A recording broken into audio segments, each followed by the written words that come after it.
Thanks, George. And this microphone is on. I've got this. You probably can't. If your eyes are like mine, you won't be able to see from back there. But I've got this little wired headset thing, right? I feel like I'm Pink or Lady Gaga or someone like that, and some swing's going to come here and I'm going to do something. But anyway, Miley Cyrus is it? Max is a big fan by the sound of it. And it's great to see everyone here, and even better to see George struggling to get you all sit down, right? Because in all seriousness, part of the idea of having these forums is to have our beef breeding groups come together and have that community interaction and all the good things that happen on the side of this. And we're just the sideshow talking about this stuff. The real business is done at morning tea and lunchtime, right? So that's great to see.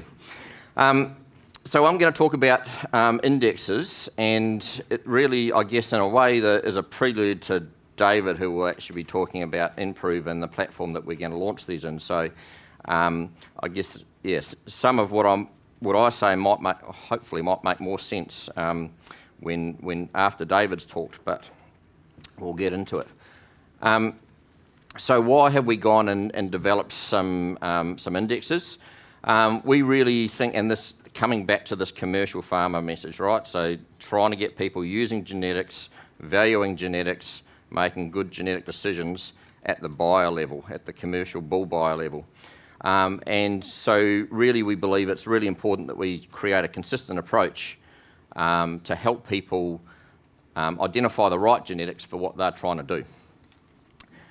And this is a bit of a passion of mine, this next point, is also being able to present information at differing levels of complexity, because not everyone wants the same, and not everyone, hard to believe, I know no one in this room will believe it, but not everyone's as passionate about beef genetics as we all are. But they all need to make good decisions nonetheless and come and buy the right bulls. And then thirdly, having an index model helps us a lot, both in terms of sometimes we use these models to value the impact of things when we're doing talking to, even for government, for example. We can use these models to say, well, this is what impact we can make across the industry. So tell those big picture stories, but more importantly, at the more granular level, to be able to incorporate new traits as they're developed and be able to seamlessly do that and provide a pathway into that. So as mentioned before, AbacusBio really are the people who have developed these indexes for us, and we just sort of point them in the right direction. And to be fair, AbacusBio are world leaders in this business. In fact, they probably literally are the world leaders in developing of breeding objectives, not just for beef cattle, but for a whole range of things and plants. So they do a lot of work in plants as well. The logos there are just a bunch of their more recent clients that they've worked with over the last 10 or so years in the beef space, or at least the ones that they're publicly prepared to put up and put their logos up, and it's public information. There's other clients that they've worked under a more under the radar type of sense with, but you can see there's some pretty significant clients in there, so that sort of speaks to their capability.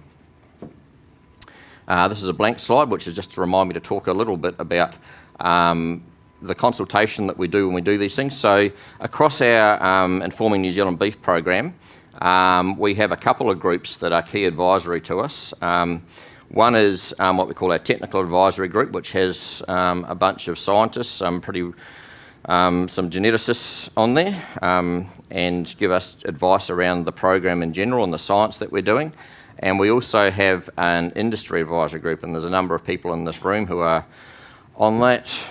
Saw Will before, Robert, Melissa, Dave. I shouldn't have even started naming people because I'm definitely going to miss someone out from that. But yeah, and so those groups have had a lot of input into these indexes along the way and how they should look.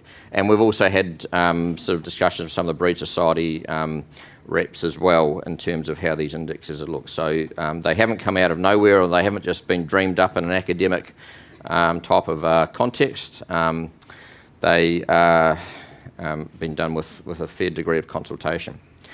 So the key features that I'm going to talk about today, and this is sort of getting a little bit into the more technical thing, but one that I'm really passionate about, breaking down the information to the components to make these a little more informative, and then just some key technical things really around the non-linear type of approaches that we use to better reflect reality and to create an index that avoids some undesirable compromises and the consequences of those. So we've got non-linear in there for carving ease and milk, where we want to maintain good milk but avoid extreme milk, and also BCS. But I'll talk a bit about that in a minute. But in terms of layering information, so are we making bull buying too complex at the moment, or are we making it too simple? So have we got information overload or information underload? And if you look at the EBVs that we present to people at the moment, and this is definitely not taking a crack at them, because most of the people in this room really want that level of information, and it's really useful. In fact, I can think of probably half a dozen extra numbers I'd like up there. But there are 58 pieces of information up there, and put it in the context of someone who comes and buys a bull one day of the year, that's a lot of numbers and a lot of stuff to get your head around, right? And depending on what you're buying your bull for, not all those numbers are relevant to you. They'll be relevant to someone else, but they're not all relevant to you. So what can we do to help people get their head around what a good bull is without necessarily getting their head around 58 pieces of information that are up on that slide? So the other extreme is we've said, oh look, there's an index, and maybe you don't need to look at anything other than index, but let's break it all down to one number. And I think most people in this room would also argue that that's too simple. So and doesn't really reflect the reality of what we're trying to do. And as someone who's developed indexes myself, even I would say, yeah, it's an index, it's one number, but you still need to understand how you got there. And there's good reasons for that, right? So even in our farming systems, if we just went for an index, and as everyone in this room knows, you can get to the top of an index by being really good at something like growth, or you can get there by being good at something like reproduction or something else. So there's more than one way to the top. And as commercial farmers running commercial operations, we actually don't want licorice all sorts in our herds, right? We want herds of cattle that are going to perform in a pretty similar way, so that we are managing that variation in the thing. So I think that's my argument, I guess, to say, well, really, an index, a single number, is too simple. So what can we do in the middle? And I think there's probably a couple of levels of information that we can give. And one is, what is this bull good at? In a big picture type of thing. And then the next thing we can do is say, well, what are the key EBVs I should look at? So if I'm buying a bull for a beef on dairy situation, there's probably only 4 or 5 of those numbers there that I really need to understand. So why do we present 54 or 58 or whatever the number was? But I'll just focus a little bit about what is this bull good at, and how can we produce that number, or give people some more information. So what we've done is we've thought, well, there's really three major purposes to bulls in our industry at the moment. One is what we're calling a maternal bull, so a bull to breed self-replacing in a self-replacing herd, keeping heifers, but also, of course, producing steers as well. Then there's the classic terminal sire, and then there's the beef over dairy, which is also a terminal sire, but it's a terminal sire used in a different context and with some different requirements. And so you can produce an index, and this is a little bit stylised, right? And it might have, a number we've called A there, times calving difficulty, and B times mature cow weight, and C times day to calving, and so on, and add that up all into one number. What we've actually done is broken that down into what we call sub-indexes, but other people call them trait groupings as well. And I'm just trying to take the mystique out of that. There is nothing magical about this.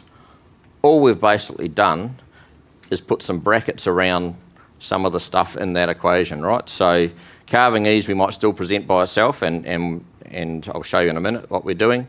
But then we can put a bracket round and say, well, let's have a look at how do all the traits that affect the cow herd add up, how do all the traits that affect the finishing situation add up, and how do all the carcass traits add up. So the indexes which are going to give an indication as to how the animal performs in those different parts of the whole value chain.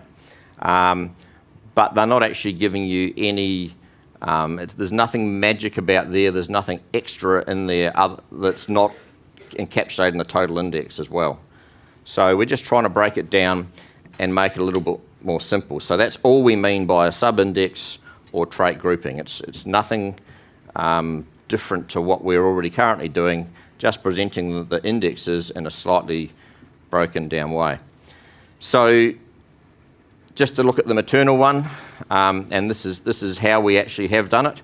We've sort of broken it down into the breeding component, which is really saying, well, are the daughters of this bull more profitable than the cow herd producing weaners? And we've included weaning weight in there because that's part of what's expressed in that breeding herd.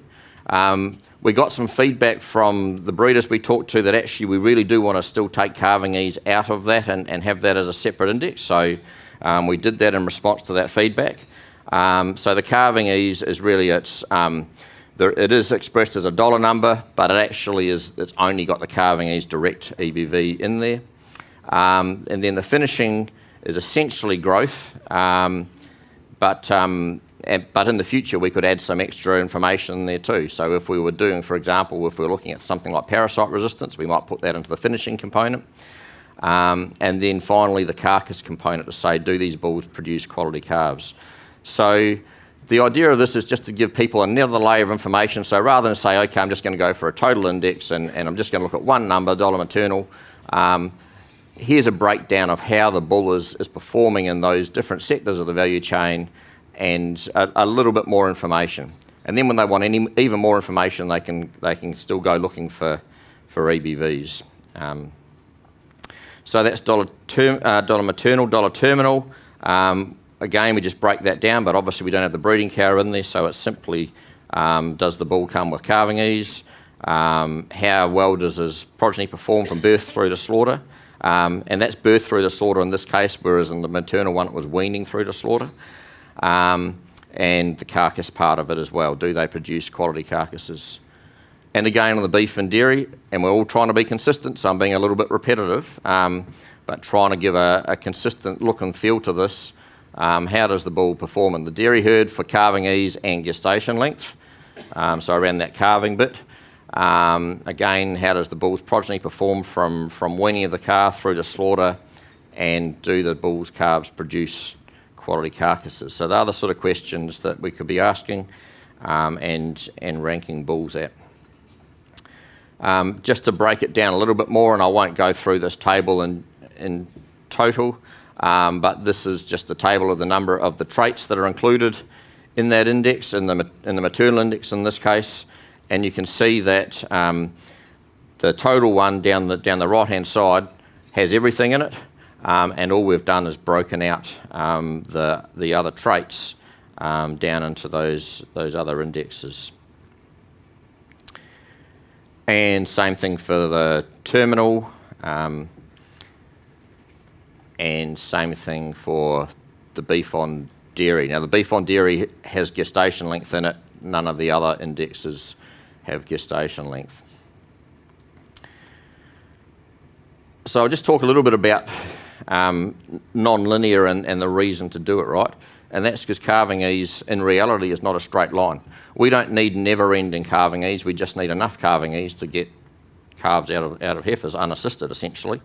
So once you're only pulling a couple of % of your heifers and you know those are probably breech births, then there's no point shooting for extra calving ease, and as we all know, calving ease comes with its consequences in terms of we'd be talking about if we chased it further, then we actually have consequences on the growth rates of the calves and all those sort of other attributes. So this is the curve that gets used. It's taken from real data, right? So we got real data, and the Angus Association was kind enough to help us with this.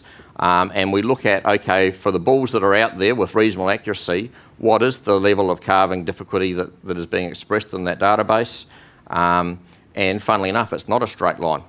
And so that line actually comes from real data, and that's the function that we have there. So you can see that once you're getting on this scale to around, say, calving ease of 5, say, you're not really getting a lot of extra benefit from that calving ease in an index sense.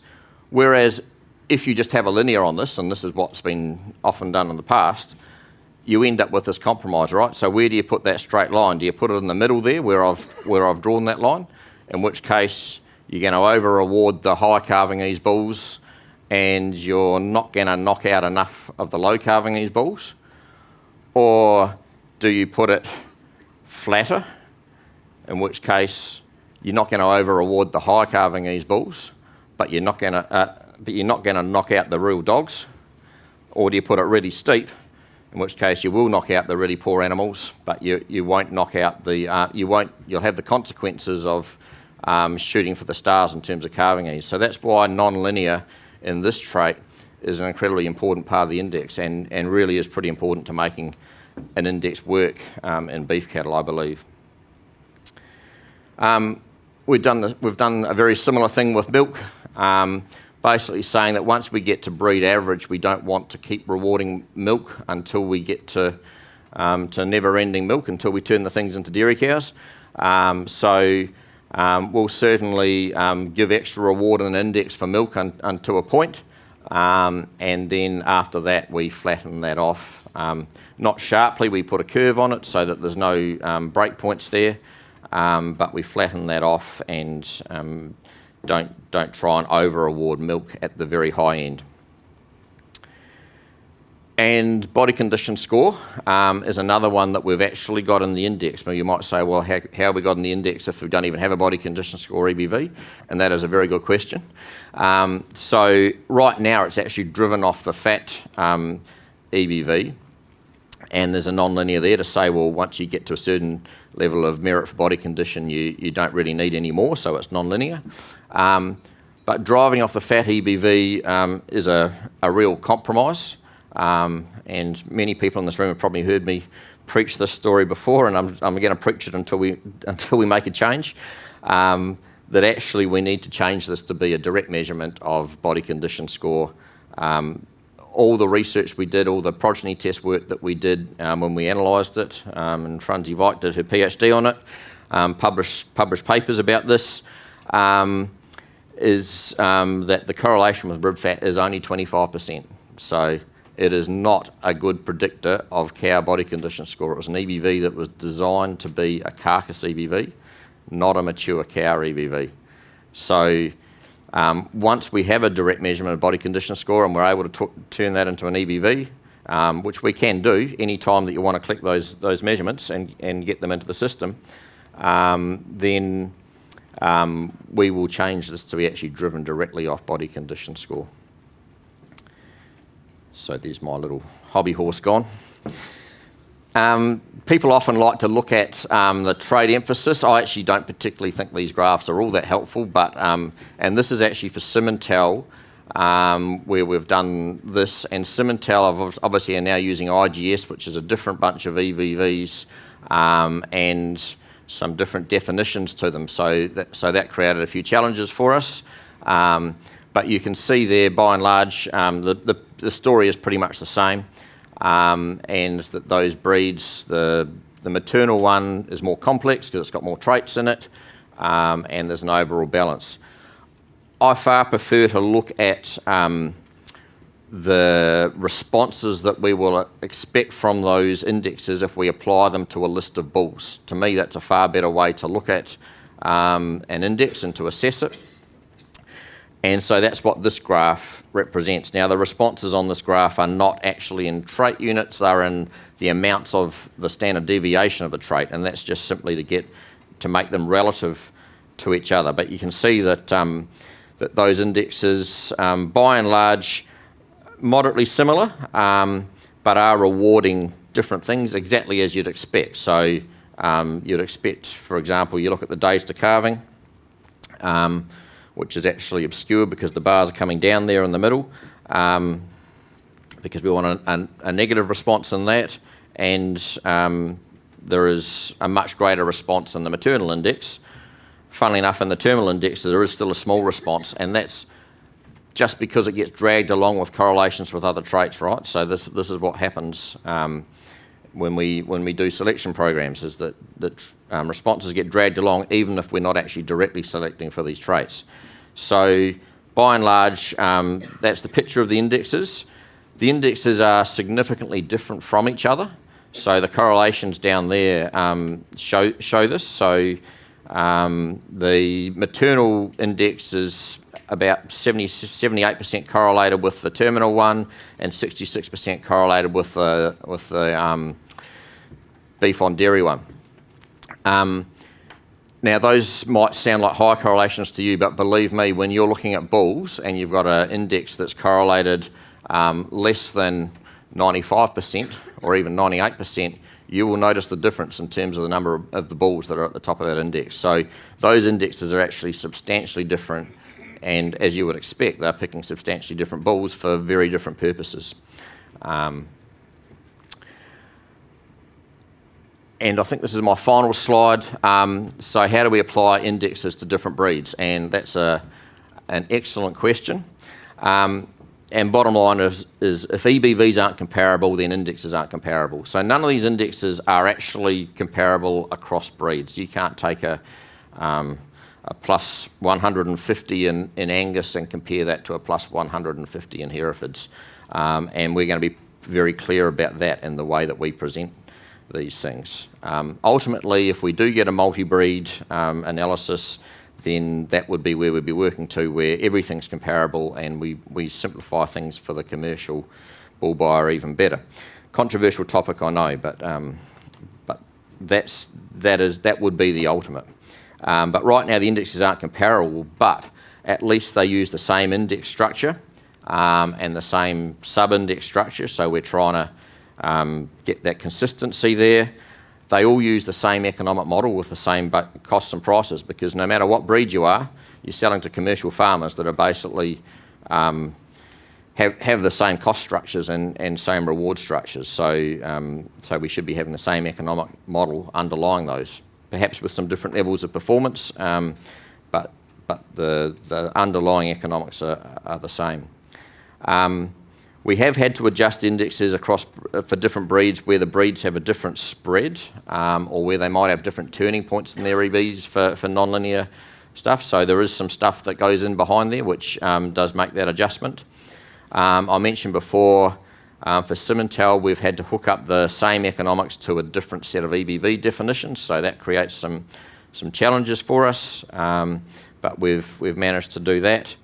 And we do adjust the means of the indexes to be similar across breeds, just simply because we got a bit of feedback to say, well, we don't want all the indexes of one breed to range from 200 to 500 and the indexes of another breed to range from 100 to 200, because no matter how much you tell people these aren't comparable, then someone will try and make a comparison and say, well, all of breed 1 is better than all of breed 2 and that sort of thing. So we're trying to make that as clear as possible, I suppose, that there's good bulls in all breeds. So that's really all I had to say about the indexes. And I guess in terms of the way we like to present them, David will talk about that in the next talk. But do you want questions now, or do you want me to hold them to after David's? No, we'll take a few now. Yep. And we've got a few here. Have you thought of having a data lake and an AA chatbot so that farmer can ask for what they want and get personalised indexes rather than generic ones? Data lake's one of my favourite words. So David over there he loves his IT stuff, right? And I've got one IT term in my vocabulary that makes me look smart, and it's data lake. I don't actually know what a data lake is, but it makes me look smart, I reckon. The question's disappeared. So have we thought about a data lake and a chatbot? That could be the next step. But I think right now we need to walk before we can run. Cool. And I guess, to be fair to, and I think everyone in the room would agree with me, that buying bulls is not just a simple decision, right? There's a bit of complexity there. So, yeah, let's keep our mind on the job for a start, and then we'll drive people towards, help people drive towards the right place after that, once they get their understanding up. And so you covered this off, I think, during your talk, but just maybe refresh. For indexes, did you consider a non-linear approach for the IMF EBV, like the carcass-ease EBV? No, we didn't use a non-linear for IMF. I'm trying to cast my mind back to, because Abacus did a lot of this work, and as most of you know, I used to work for Abacus and do some of this work for some of those other clients, as to why we didn't. We do use, when we do marbling or IMF, we use a distribution, and we move that distribution through, so you get paid a premium at a certain point, right? And as you move the mean of your population, more and more of your animals will come to the right and achieve the premium. So that's how we value it, and there is a bit of non-linearity in that if you go from one extreme to the other, but probably in terms of how far we're going to move with that, we're probably not at the point where we're going to have non-linear responses for that. So no is the answer. Long-winded answer for no, I know. No is a sentence. Has heritability been taken into account on trait weightings, i.e. DTC? Days to calving, virtually non-heritable. Yeah, so the heritability is actually built into the EBVs, right? So you can't get it, the EBV, to get an extreme EBV, you have to have a lot of data showing that this animal is better than the average of its population. So in the index part of it, we don't actually need to talk about heritabilities. We've got to talk about the economic. So the things that we really talk about in the index part of it is how much money is this worth on a commercial farm, not on a stud farm, on a commercial farm. How much money is it worth if we add an extra, let's say, a kilo of weaning weight? And it's not just how much money is it worth, because it would be easy. We'd just get a price and multiplier, but we actually have to say, well, what extra cost do we incur at the same time if we do that? So extra feed, etc. So that's the first thing and the obvious thing that goes into indexes. The other thing that goes into indexes is what in technical terms we call discounted genetic expressions, which is basically when am I going to get this trait expressed, as in a weaning weight of a calf, and it happens in a couple of years' time after the bull's gone out, and how many times am I going to get expressed over the next 20 years as those genes flow through a herd. So that's the other part, but the heritabilities are all built into the EBVs. And last question before we change over. Given the weak correlation between rib fat and body condition score, is this an appropriate substitute to use for body condition score in the index? Yeah, good question. Well, it's still 25% correlated, right? And all your clients out there, I know because I've heard them all, they're all coming to your bull sales and saying, I want to buy a bull with positive fats. And they don't want positive fat from their carcass point of view, they want positive fat from the cows. So the buyers are using this anyway, is the first point I'd make. A 25% correlation, yeah, it's not great, but it's better than a 0% correlation. So that's what we've got for now. But we built it so that when we do get a better EBV on body condition score, then we can hook that up directly. Cool. Thank you very much, Jason. Thank you.